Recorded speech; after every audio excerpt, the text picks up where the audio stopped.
In this video, we have a stacked show for you this evening. We are talking all about California Adventure. Should they maintain that California theme if Avatar moves in? We're also going to talk about Villains Land. We're going to talk about the space allotted for the Disneyland Resort and how quickly they should fill this space up. We have a lot to discuss here. We got Michael Webba in the house, our friendly neighborhood Spider-Man. We got the Italiano, the Joe Pesci of Disney YouTube, up next on OG 55.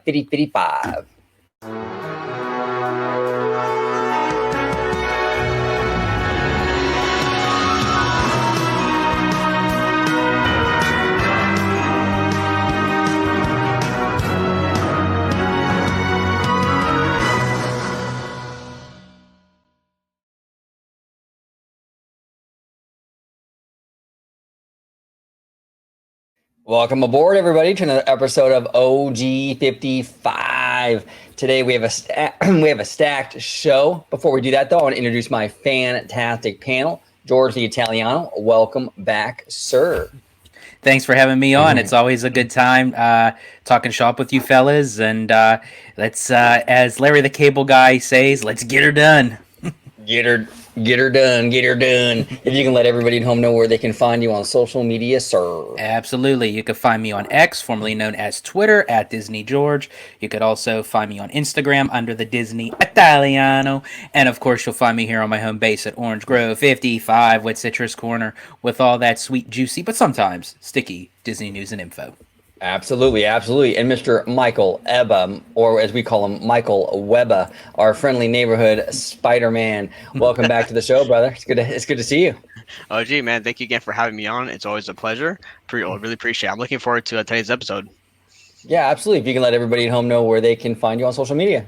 Of course, you can find me on Instagram, Michael Webba, or actually, I just looked at it. It's Ebba Michael, but whichever way you'll find me. And then on Twitter and X, it's at Michael Webba 1991. There we go. Twitter, X, and Instagram. Check them out, and you can see him here on the channel very, very often, Mr. Michael Webba. So, George, I'm going to let you kick off the festivities. This first topic was actually your idea. Mm-hmm. So if you want to go ahead and set the table, and we'll kind of go from there, brother. Absolutely. So this first topic we're going to discuss is mainly about the Villains Land, or that lack thereof, because there's no Villains Land at the moment. But the real question is, there's a lot of debate going on of whether or not that a Villains Land would actually benefit the Disney parks. And this isn't just coming from the possibility of it going beyond Big Thunder at Magic Kingdom, or the possibility with Disneyland Forward, could a Villains Land come to Disneyland? You never know. But this is actually part of a conversation that Mike and I were having over the phone, and I thought it was quite interesting that we're all big components of the notion of, if you're going to do something, you got to go all the way. You can't half-ass it. And especially when it comes to the Disney Villains, OG, you had mentioned it a lot. You can't give us a watered-down, sugar-coated version of the Disney Villains. If you're going to do the Disney Villains, you have to give us the real, true essence of the Disney Villains. But what kind of made me think of, maybe it wouldn't be such a good idea to have a Villains Land if Disney goes that route, because there are several Disney attractions that still exist even into the parks today that kind of had an upgrade to them where it didn't really showcase the villains, particularly with possibly the demise of the villains or the darkness of the villains. For instance, even over at Tokyo Disneyland with the Beauty and the Beast attraction, Gaston really isn't represented. He's shown with his silhouette with the villagers storming the castle, but then you don't really see anything else of him in that attraction. In now Snow White's Enchanted Wish at Disneyland, when it was Snow White's Scary Adventures, where you had the evil queen as the old hag up on the top of the mountain, where it looks like she's going to push the boulder down on the vehicles, and then she falls back and you hear her scream to her demise. They don't have that anymore. So I guess the big question for me, I thought we can kind of tackle this notion, or also too, the other one I couldn't remember, is the new Tiana's Bayou Adventure. being that it's going to be after the set of the movie, we're not getting Dr. Facilier. So it's like we're having a lot of missed opportunities with the villains, but it kind of feels like that there's a possibility that Disney is afraid to go down that route with the villains.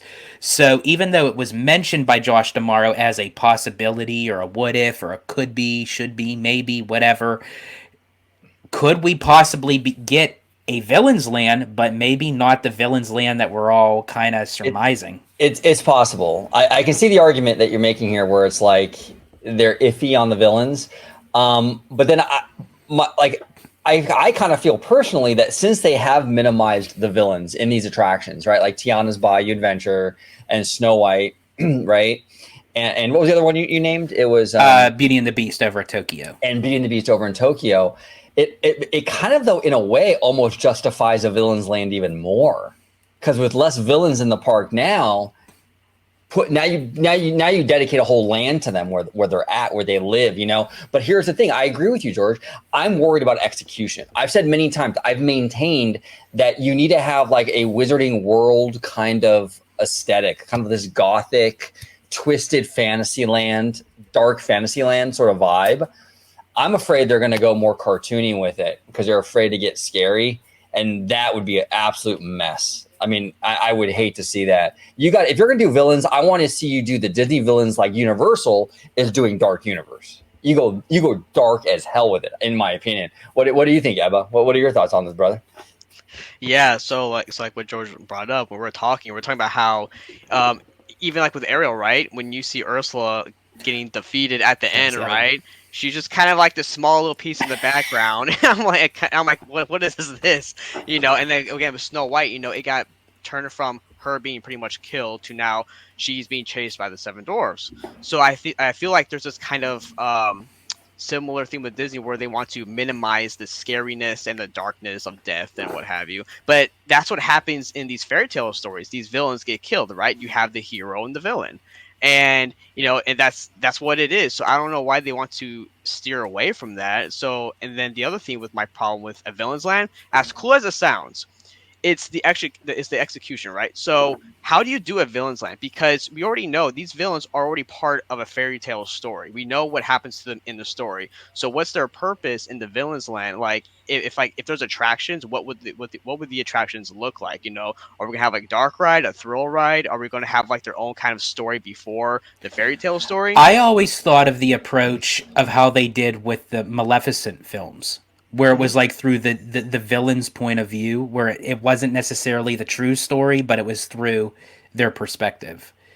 I think that would have been the best route to go. Or like you can kind of create like an offset story that was within the original story. Right. So maybe like when, for instance, like with Maleficent, like with Sleeping Beauty, while they were showing the scenes of Aurora and the three good fairies, or King Stefan in the castle, what was Maleficent doing that entire time? Maybe they can kind of shoehorn like that in and kind of get a little creative with it. But another, not issue, but concern that I have is if they were to place a villain's land in Disneyland Park or Magic Kingdom, being that it's more a theme park generated for the younger kids and families, could that potentially, where they lower the standards for the villains because of the fear of, oh, this could be too scary for young kids, would you both rather would see like the villains maybe put in like a park like Hollywood Studios, where it's like geared more towards like the older, where they're like, you have already like the Tower of Terror, you have Galaxy's Edge, where you can kind of have a little bit more wiggle room with as far as like the intensity of the Disney villains? That's a good point with the intensity. But it's just such a perfect theme for a castle park, though, And like I said, you can have. I think the whole land should be uniform, like Disneyland's Fantasyland, right? And you just have that kind of twisted, dark Fantasyland, and then each building will have a various villains dark ride or a coaster or whatever it is. And I think you kind of go that route. Go ahead, Emma.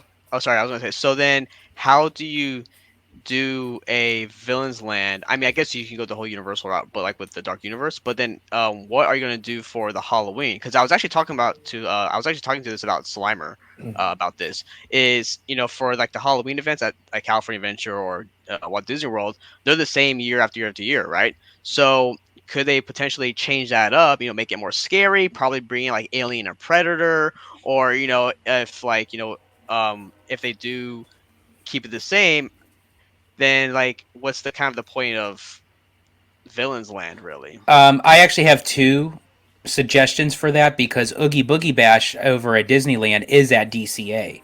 So Right. then that would actually help the argument if Villains Land was in Disneyland Park, because then that offsets that the party is over at DCA. Or maybe if you do put Villains into Disneyland Park, they maybe could move the party back over to Disneyland because it started over there first. Right, yeah, exactly.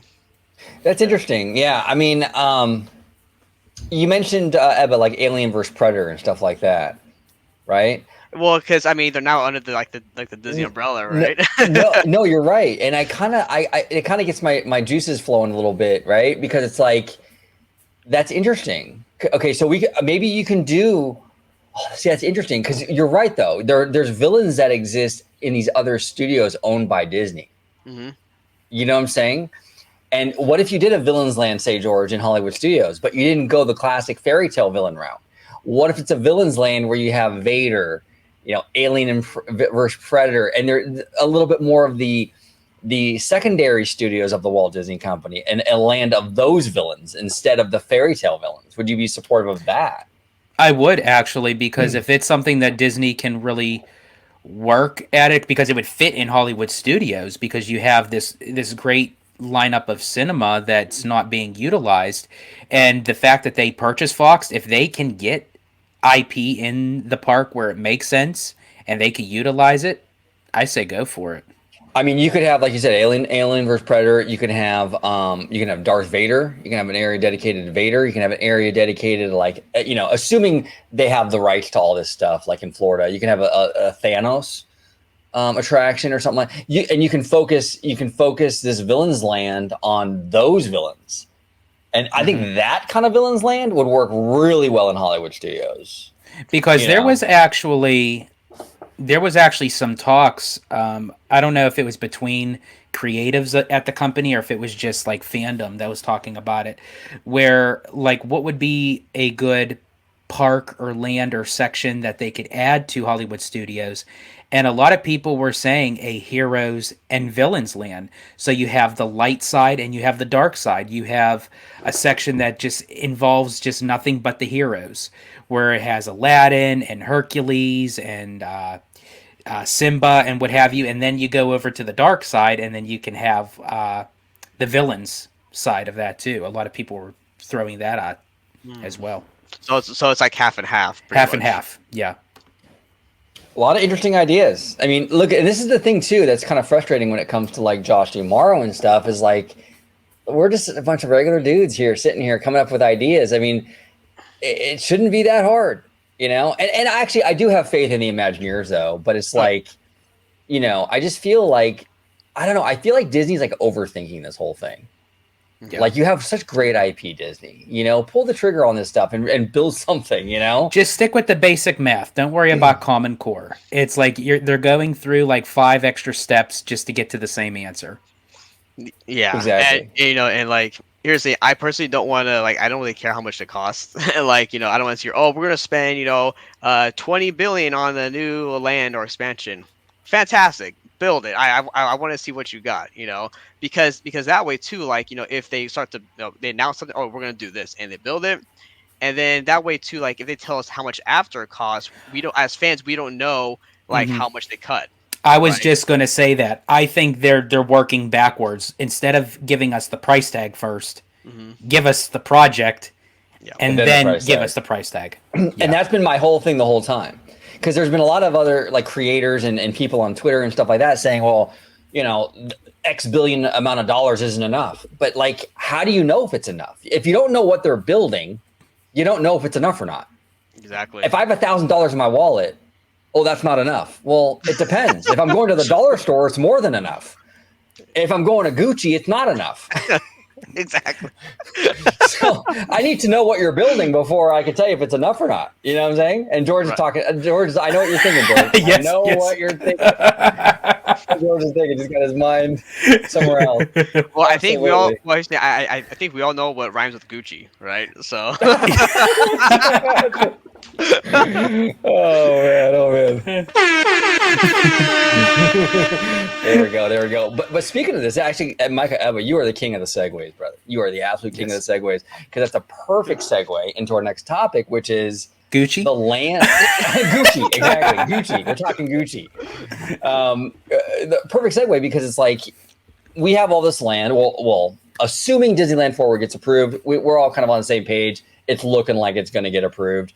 They have some acreage to work with, you know. I think Bob Iger said it could add 50% more to the resort. That's significant. You know what I'm saying?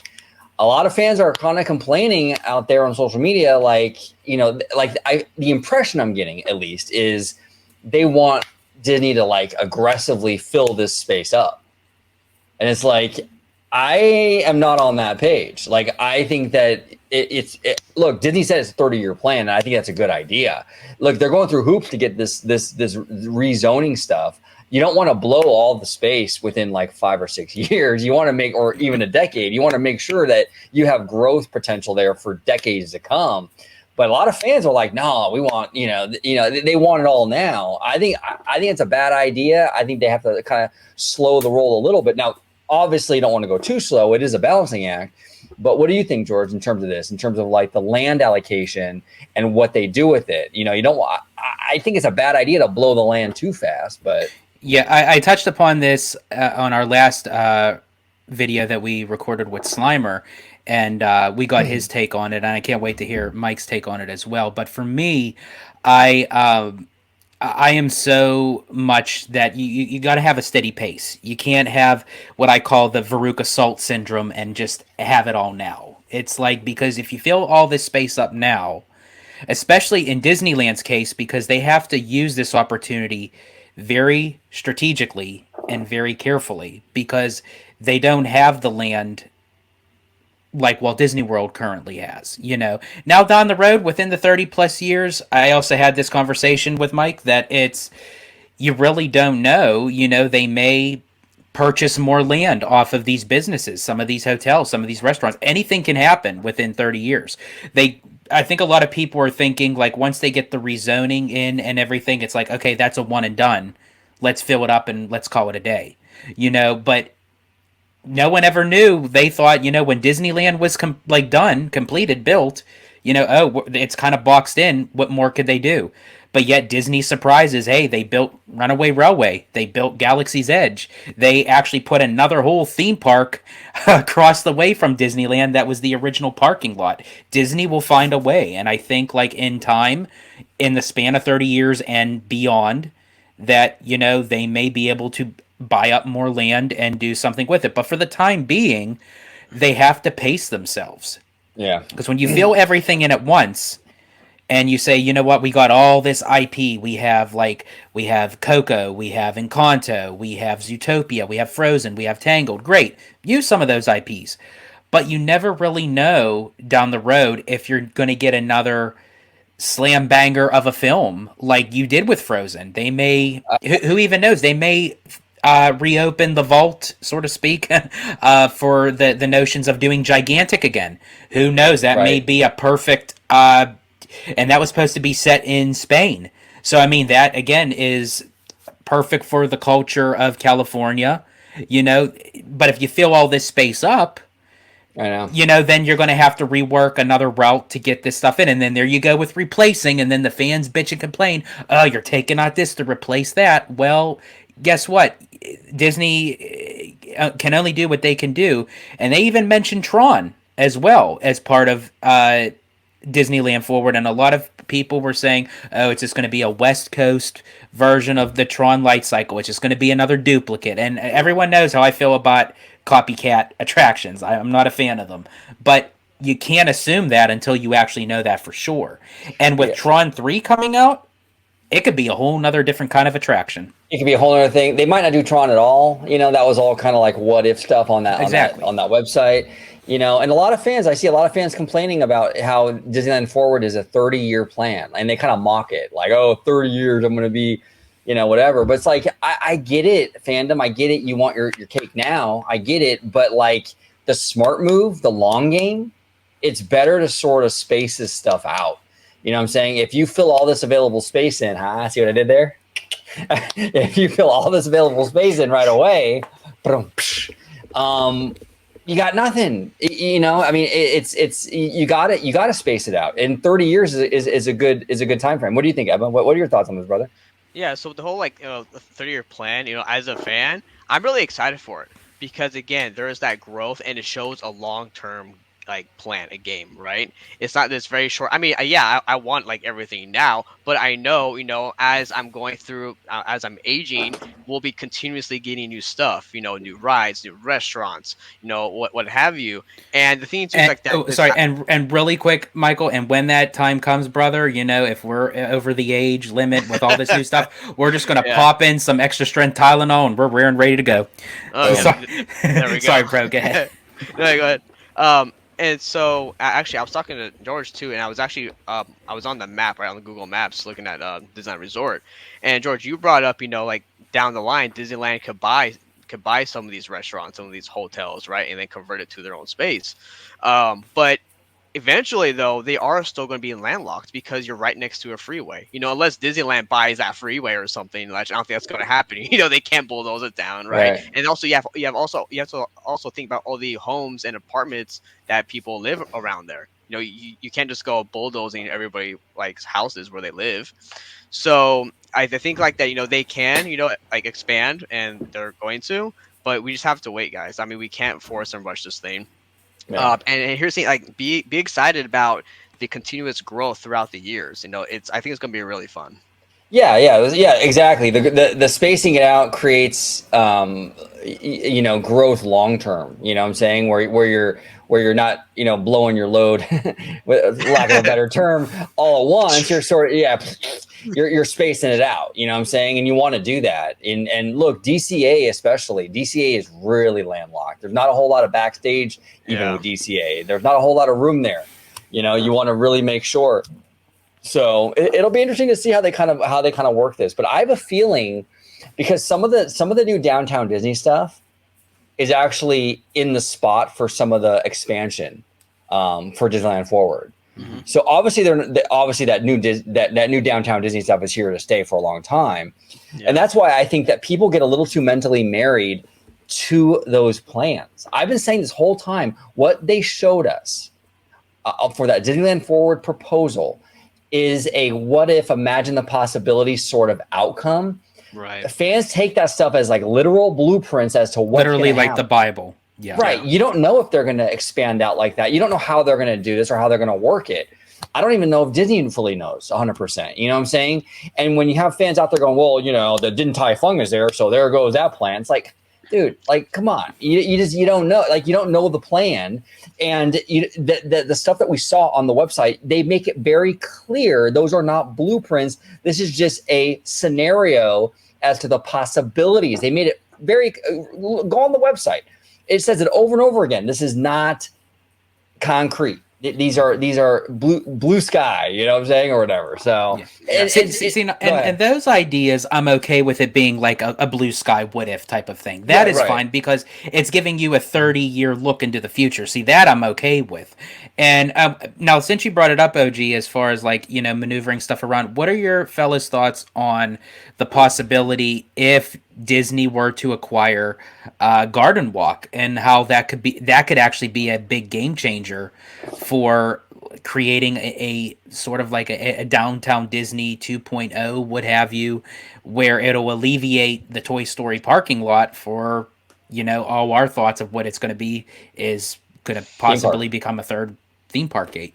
Well, it would be Garden Walk would kind of be the connector almost between the new park in the Toy Story lot and the existing resort. So if you turn Garden Walk into like a Disney mall or downtown Disney 2 or whatever you call it, That could be the connector. Now, obviously, I've been to Garden Walk, and I was not impressed. It's looking kind of run down lately. Hopefully, if Disney does buy it, they really revamp the aesthetics of it.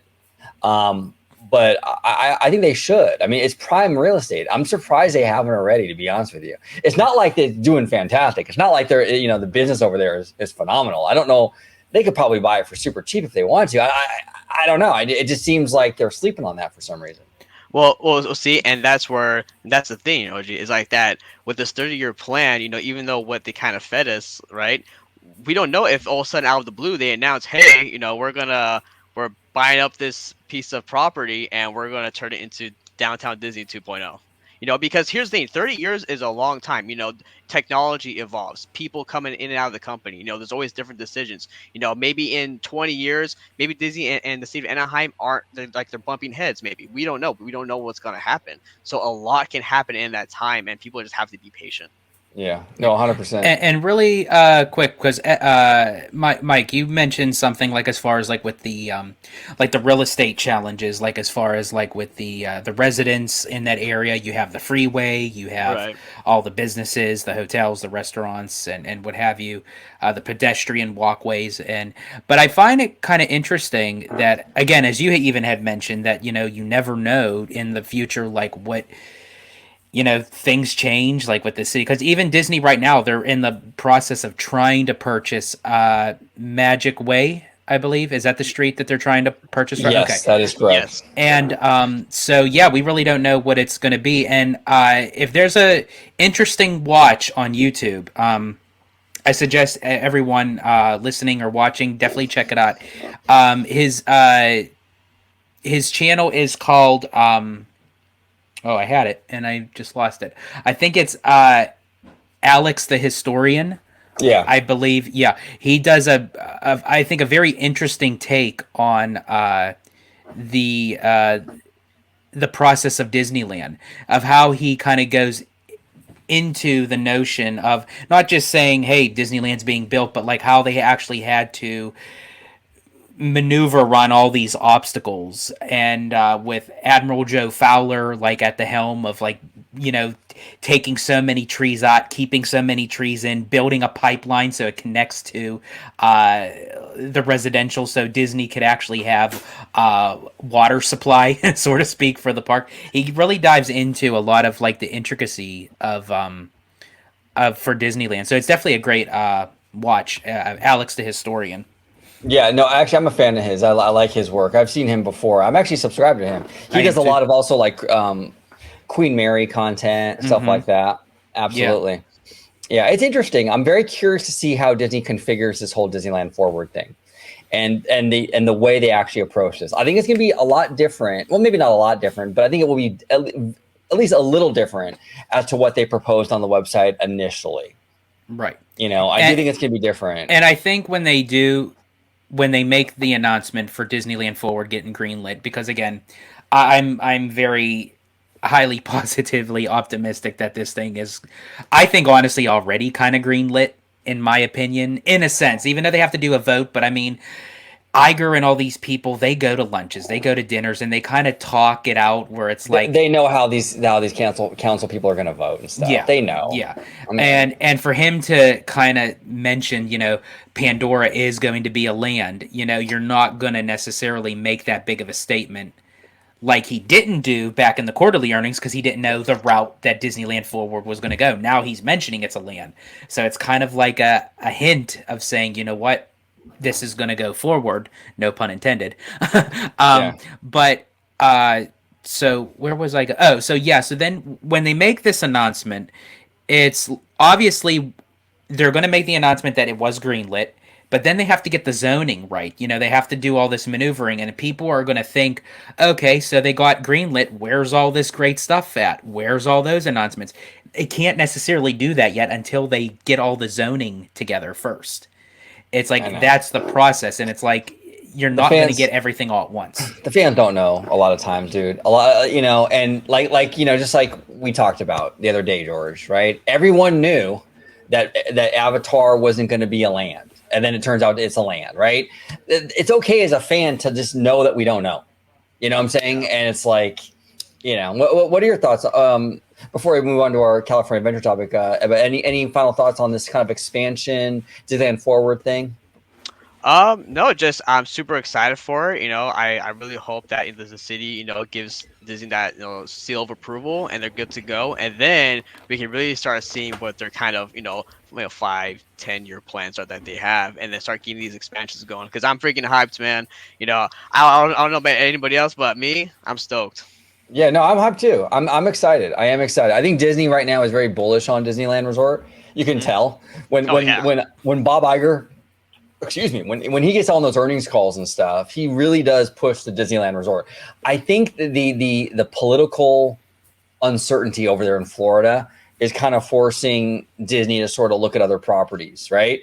We see a Right. huge focus on international right now, right? We're seeing even a big focus on Disneyland Resort. I think Disney right now is sort of like, hey, obviously they can't abandon Walt Disney World. You just can't. Obviously, you're not going to do that.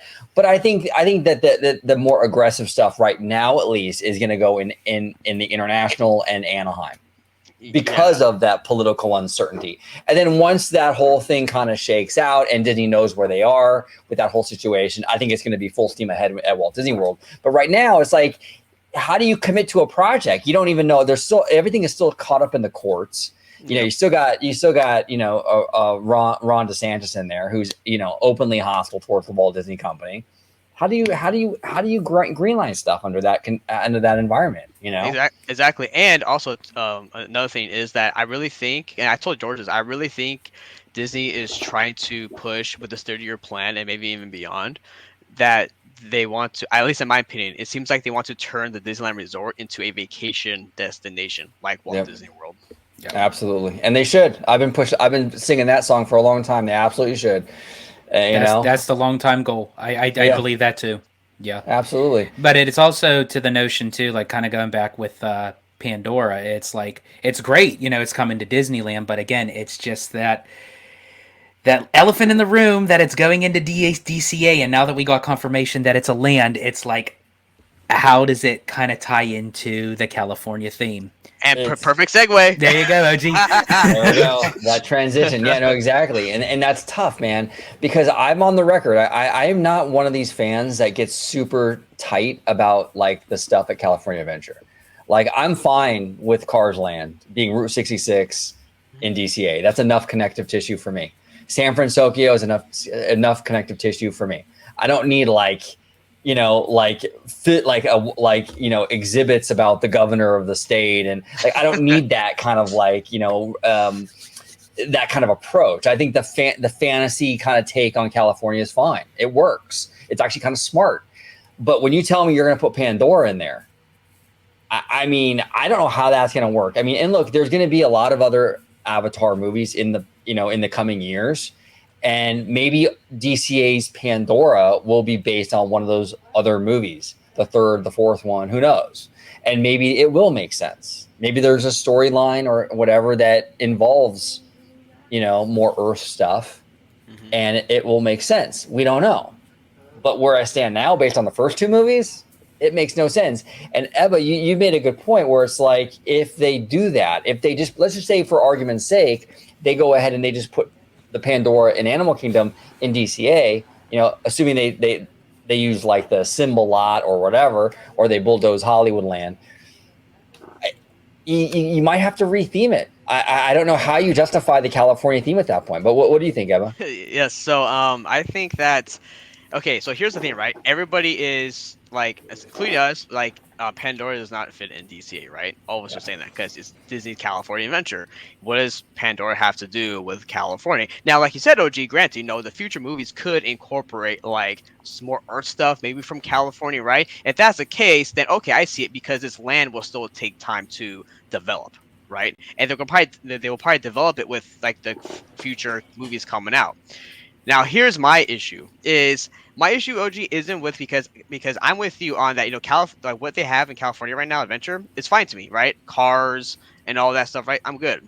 My issue is that if they put in Pandora in currently as we know Pandora to be for Avatar, then I think they should probably just change the name of the park. Maybe call it Disney Adventure Park, or like George, like someone said in the comments in the last video you guys did, call it Disney Cinematic Adventure, or That something like works. that. Disney Cinematic Adventure actually works really good because then we can still call it DCA, Right.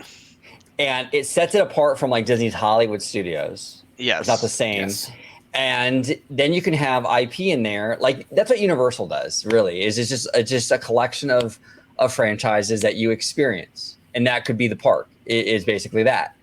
Or OG, you can kind of. I mean, that would definitely work out with the DCA abbreviation, but you could also go with your idea of the title of the Wonderful Worlds of Disney.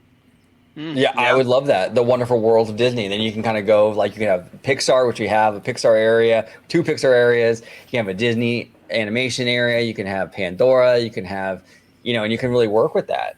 Right. Yes. Because here's my thing, and fellas, please feel free to disagree, and or anybody watching, I'm all good.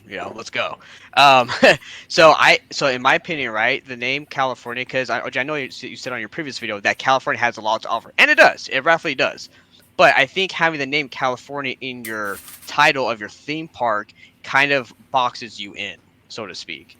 So because now everything in your park has to be California themed, right? Now, yes, granted, you don't have to have the governor or whoever, like your mayor, Like super strict. Right? Yeah, you can like again Route 66 or Pixar Pier. We'll get that. But then after you make like let's say Coco and Kanto, and I know you brought up Zootopia. Well, then where else do you go? Because even then, Zootopia doesn't really have an actual land-based landmark. So I read that it's kind of like the buildings, the structures are kind of based off New York style, but and then Encanto's Encanto is from based in Colombia, and then Coco is Mexico. So yeah, we can have that South American culture into DCA, which would work perfectly.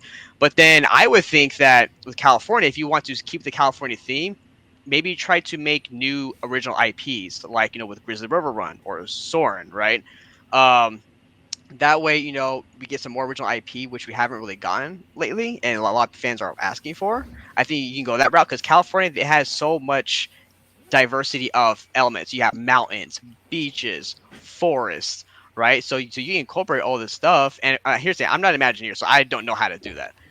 But I think if they did that, you can kind of get around of of not limiting yourself for California based on IP from Disney. Right. What are your thoughts on that, George? I actually thought of that, like both of your perspectives of how, Michael has like the notion like where if you have it titled as California, you're kind of landlocked in a way. And then I see your side, OG, where it's like, you can kind of maneuver around different IPs that can kind of be inserted in like based off of like the California culture. So for me, I see both of your perspectives on it. But I take it more as that because I think of what a lot of people do is they hear the name California that they automatically assume that it has to be something that deals with California. Like literal California. Like I wonder if the whole notion that Disney is going with is by putting Pandora in, it's throwing that out and still keeping it called California. It's just a Disney adventure that the park is set in California. So you're having an adventure in the state of California, but it has nothing to do with California, but it's just because it's set in California, the park itself, it's a Disney California adventure. Yeah. That's interesting. And if you do, let's say you do Disney's Cinematic Adventure, right? That leads to some stuff too now, because now with cinematic in the title, in the name, you have to go in there like with Grizzly Peak, right? You have to have an IP in there somewhere. Either they have to make a movie or something around it, or they have to retheme it, because that doesn't have anything to do with the movie. Same with Soarin', right? You would almost have to insert IP now where there isn't some. And I think that's really the only area that doesn't have it anyway. Well, and I think it's funny because someone had mentioned, now again, this is just hearsay, this was not confirmed by Disney, that they said that initially Pandora was supposed to replace Grizzly Peak, but Iger wanted it bigger. and now they're looking more into the Hollywoodland area. Now, again, this Disney did not confirm this. This is just hearsay. Right. But I thought that was kind of interesting because if they were willing to replace Grizzly Peak in time, is that area eventually going to become an IP driven land where they'll keep maybe the rapids, they'll keep like the forest look, but they're going to insert an IP into it. Well, and then the hotel. Are you going to change the theme of the hotel as well? Because that's hooked right into DCA. That's into the redwood forest kind of vibe, right? So that's another thing they have to. If they change the whole park, now you're retheming the hotel. Yeah. See, I just all around like just putting Pandora. That just seems like it throws in a whole monkey wrench into the park. Yeah, if Pandora, if there's like a gateway to Pandora from Hollywoodland, yeah, that might work. Because then you can expand. You can maybe start Pandora where like Monsters and Muppets are, and expand out into that bus load area. There's quite a bit of acreage there. You can kind of go into. I don't know the exact amount. You can build a decent Pandora there probably, and then it would kind of make sense because now you're entering Hollywood and then going into the world of Pandora. It's basically like a little mini Universal. Right. Now, let me ask you this, OG, because I asked Michael this too, and Mike, you could still touch upon this from the conversation we had over the phone. That when to be able to do that, and we had mentioned this about the rezoning and everything, but in order to then expand out the backlot of Hollywoodland, that's then going to replace the bus loading area, then you're going to have to reroute another area for the bus loading area, change the entranceway where the security is, which eventually they're going to do that anyway. This is all going to happen anyway. But I guess my question is, if they're going to want Pandora in sooner than later, how quickly can all this be done in order for them to get Pandora into that area? Yeah. It's tough, man. It's tough. I'm not really sure. I don't really know. I mean, yeah, it feels like the Pandora project is more of a priority right now for Disney than say the Avengers. I think so. Yeah. Which is funny because we had two concept art of the Avengers e-ticket. You know what I mean? Right. And it seems like, guys, we should have had this by now, right? But actually, I would love to touch upon, what my wife's thoughts were because, she's a Disney fan, like we are, but she's more of, normie side thoughts. So kind of going back to George, your point, right, about being like being an adventure in a California park. So for her, she was like, if Pandora was in DCA, she said, I would just leave Disneyland and go over there. I would be so excited for Pandora over there because she's like, because with Pandora and Avatar, you're having a adventure. Yeah, but it's in a California park, but you're having an adventure in Pandora. So that was where her mindset was. And then she said, kind of what you were saying, OG, about the Finding Nemo, Autopia, that crap that's there, right? Yeah. Yeah. So just that big load of crap. That can go. Yeah, so she's saying that can go, and then you can put Pandora there. So which also we know all of us agree with that. Get rid of that crap and put it there. Well, it'll look beautiful, just like you. I don't even during the day. It's a little rough looking, but at night it's pretty.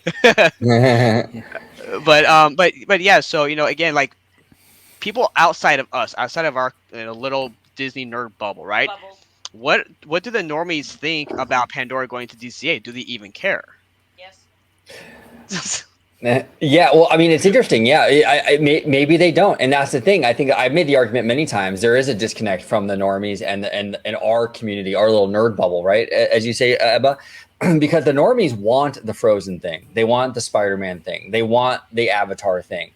They're not purists like we are. You know what I'm saying? Like, I don't know of any normie that goes into DCA going, why is Cars Land here? Like, nah, they love that stuff and they're running to it. You know what I'm saying? Yeah. So yeah, is it going to matter? I don't know. I mean, I think though for that, I think Disney needs to find a little bit of a balance though, right? Because you don't want to you don't want to get wrapped up into the Disney nerd bubble where they're like super tight over all the theme stuff. Because then you would have a very boring park.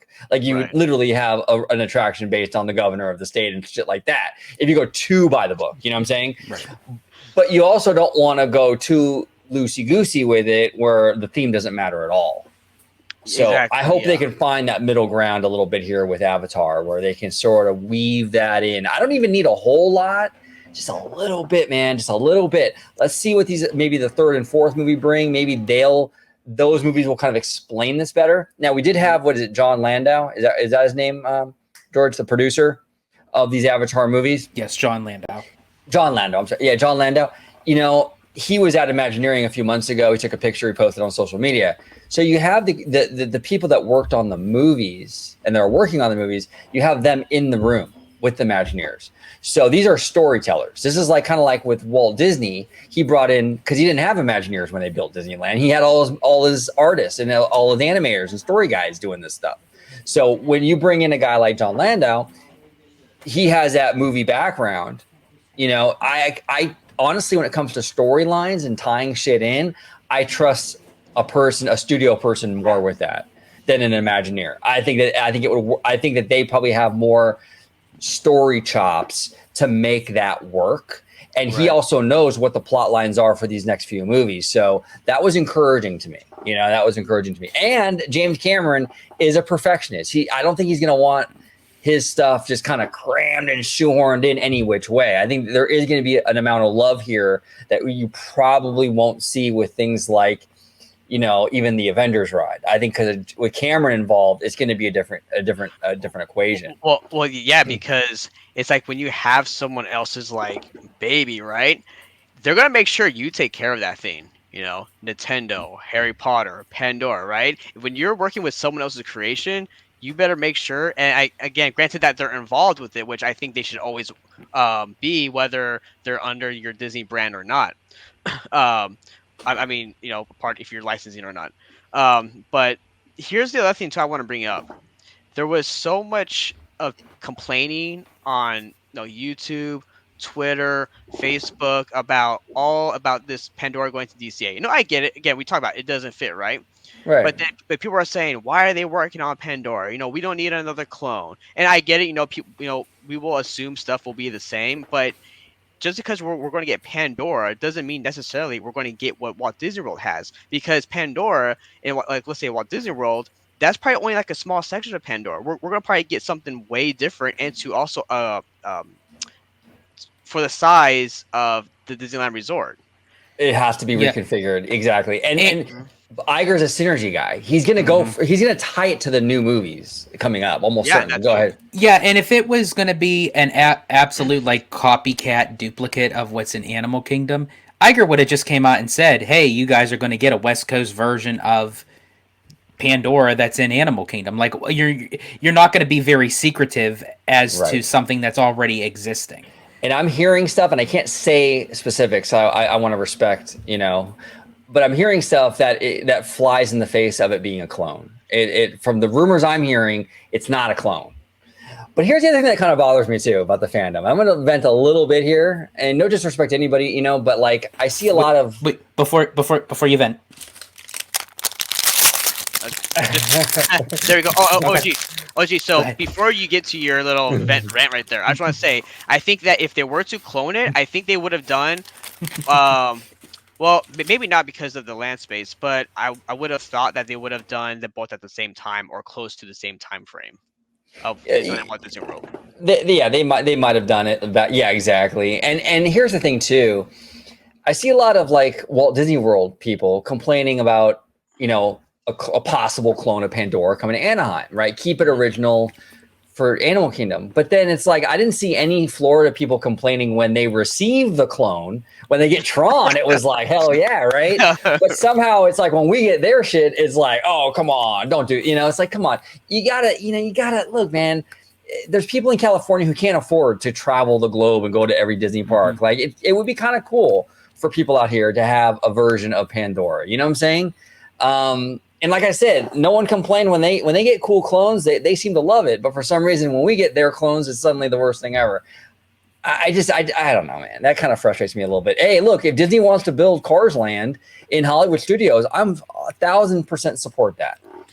You know, 1,000%. Yeah. You know, spread the love, baby. Spread the love. You know what I'm saying? I mean, I just don't get why people can't be happy that we're going to get Pandora, which has been said to be one of the best lands that they've built and one of the best attractions with Flight of Passage.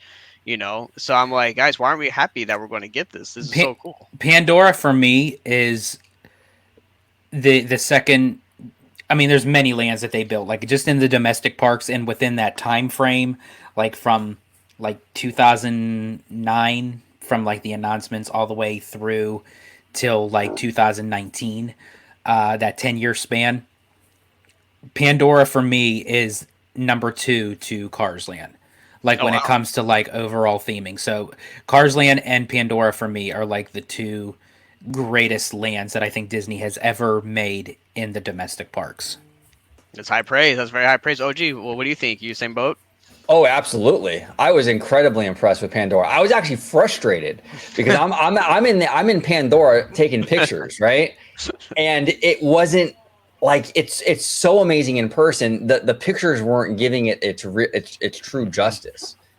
It was frustrating to me because I wanted to take pictures and send it to my loved ones and look, oh my God, this is so cool. And it wasn't doing it. Like when you're there, Ebba, it's a surreal experience, dude. Yeah.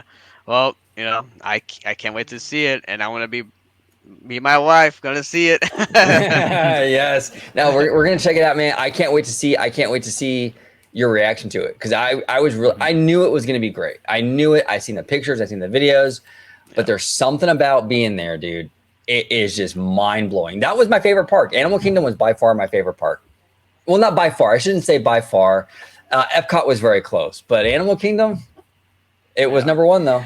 I think for you, for some reason, like whatever park we were in that day between the 2, Animal Kingdom and Epcot, like when we were in Epcot, like that was your favorite park for the day. We were like in Animal, but I will say with Animal Kingdom, like we weren't even through the turnstiles, and you were like, dude. That park, Ebba, is so different, man, and it just feels different, dude. You walk through, and there's just like this jungles and forest, like it's crazy how dope it is, dude. When you walk in there. So I have a question for you guys, and for everybody at home listening or watching. Do you guys think that because Pandora, right? It's huge, right? Like for the land, the Avatar franchise. Do you think we will get some type of announcement about Pandora for Disneyland or DCA at D23, if anything? And do you think Joe Rohde will come back to help guide the new Pandora? I think it's actually funny, really quick, because I said that to OG on the phone, and I said I think it would be funny if they kind of had like a little joke that if they were to talk about Pandora, at D23 and they're on stage and they're like, it's just a shame, Joe Rohde spearheaded this land and we don't have him, and like all of a sudden he just like walks out on stage. Dude, like that would be so cool, the dopest thing ever. Let me tell you this: if Tomorrow or any of his team, by any chance, comes across this video, if you want to bring the fucking house down, you do that. You go on that stage and you announce, or you give us details, concept art, whatever about Pandora at Disneyland Resort, and you have Rohde walk out on that stage, and you say, and Rohde's gonna helm the thing, dude. It would. Oh my God, that arena would erupt. I'm telling you, that would do it. That would, and have no, and that's the thing. Don't announce Rohde before the expo though. Like make the announcement he's coming back on that stage. Yes. And tomorrow, you all sins would be washed away. Yes. All the what ifs and maybes would be completely washed away. Well, hold on. Except our maybe. Like we don't want her washed away. We want her. No. We absolutely love our maybe. And actually, here, hold on. We got the maybe drop. Here we go for maybe. 'Cause I'm that girl that drives you crazy, but you're killing me alone. Got you thinking maybe alone. Got you thinking maybe alone. Got you thinking maybe. Shout out to maybe, and I absolutely love that toad. Isn't that just awesome? Oh, I love it. It's like chilling, Absolutely. But I'm telling you, if Daddy Josh gets on that stage, he gives us Pandora news, probably going to go into DCA, let's be honest. And he says, and we got one more thing, and Rohde comes out, and they say Rohde's going to helm this thing. Dude. Mic drop. Dude, bro, that would just be, And maybe they will. Look, that was Animal Kingdom and Pandora was Rohde's baby. Yeah. Like he might come back just for that, just to make sure it's done right. You know what I'm saying? You never know. Well, in my opinion, I would love for him to, just because, like I said, make sure it's done right. I mean, he already did the first one. Let him do this one. Well, Go out with a banger. And honestly, knowing James Cameron, because Cameron and Rhodey had this kind of work environment relationship that they bounced off ideas off of one another, that they had like visions that they worked together, and how James Cameron is a perfectionist and how he was very well pleased with how Rhodey produced Pandora and Animal Kingdom. He might have even said they may have even already got all that workings in with Rhodey, because Cameron might have said, you know what, I'm not going to go a stitch further with this until Rhodey comes back. Yeah, probably. Exactly. You get Rhodey back, then we'll talk. And that's the thing people don't understand. The fandom doesn't even think about stuff like that, George. And that's a great point. James Cameron has a lot of fucking clout, especially now after each movie made $2 billion each, right? Jeez. He's got so much clout. If he said, I'm not doing this unless Rhodey's there, To make it happen, I'm telling man. you, Yeah. Rhodey's Right. coming. I mean, And if they were You able know. to get Bruce Vaughn back, it can happen. They could get Rhodey back. Oh yeah. look, a lot of people talk crap about Iger and he's not a good deal maker and this, that, and the other, which I don't know where that came from. I see that on X all the time, that he doesn't know how to deal make. The guy king of deal acquisitions. Yeah, right. Come on. Yeah, exactly. The king of acquisitions. And he brought Hugh Johnston recently. He lured him away from Pepsi, which was a huge catch for Bob Iger. He, like you said, Bruce Vaughn. I mean, the guy can do it. You know what I'm saying? If he brings Rhodey back, dude, oh, man, I tell you, that's going to change. Yeah. That's going to change perspectives, I think, in the fandom in a good way, Oh, it will. It'll be so exciting. But like I was saying, if Pandora goes there and they have no intention, of tying it to California, I'm all for getting rid of the California title. Just call it Disney Adventure or something, and then you can kind of expand and put what other IPs you want to put into the parks, because again, in my opinion, the California theme is kind of limiting to the park. Yes, you can do a lot with California, but I still think you kind of put in a bubble. But that's just my opinion. What about you, OG? What'd you say, brother?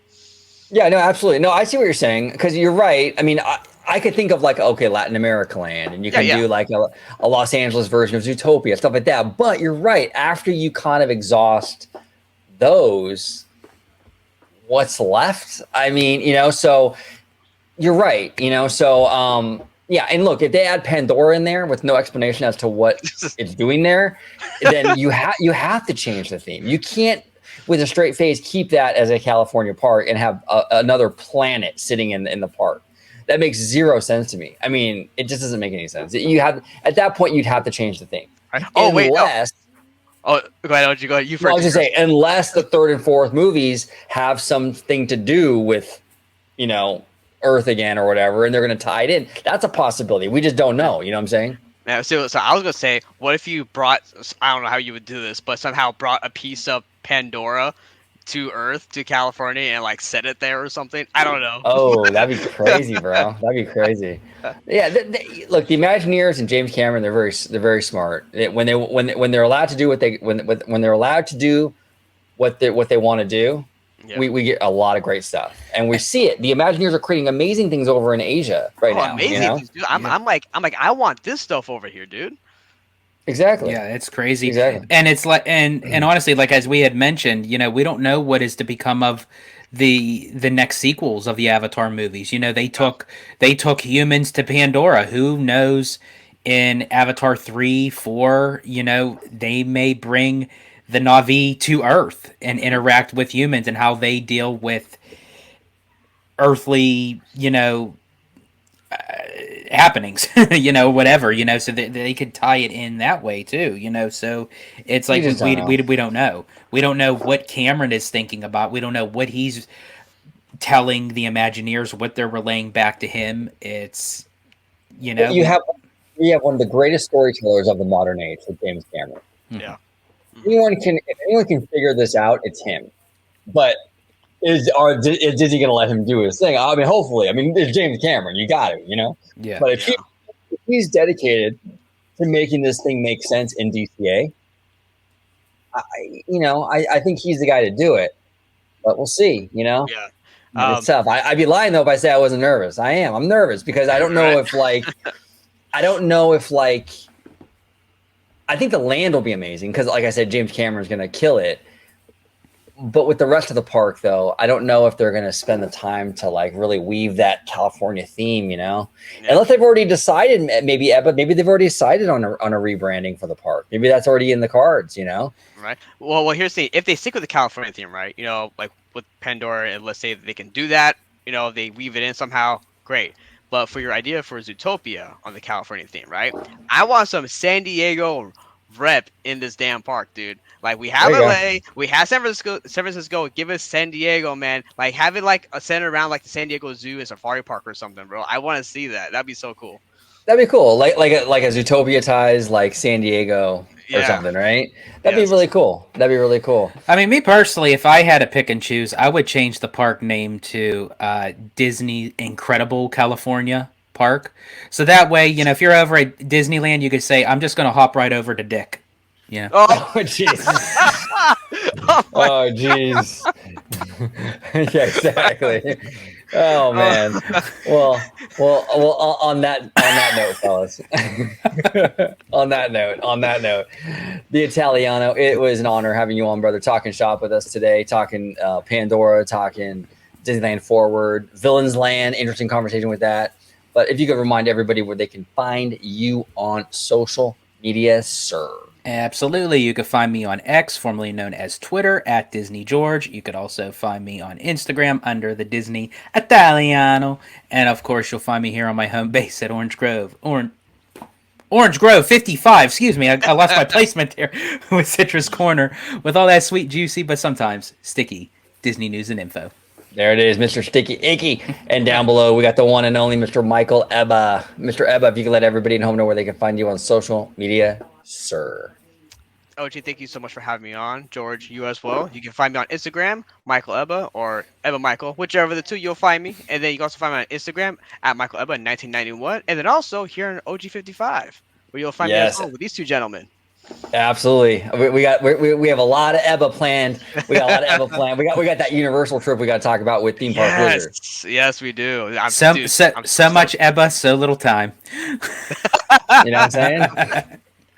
Yes. And thank you all so much for watching. Comment down below with all your thoughts on everything we discussed today. We always love to hear from you. And thank you also so much. Also, we are a small channel. We do appreciate all the support, the likes, the shares, just everything, man. We really do appreciate it. Thank you. And as always, have a wonderful, wonderful day. 세상이 누구에게나 공평하게 추악해.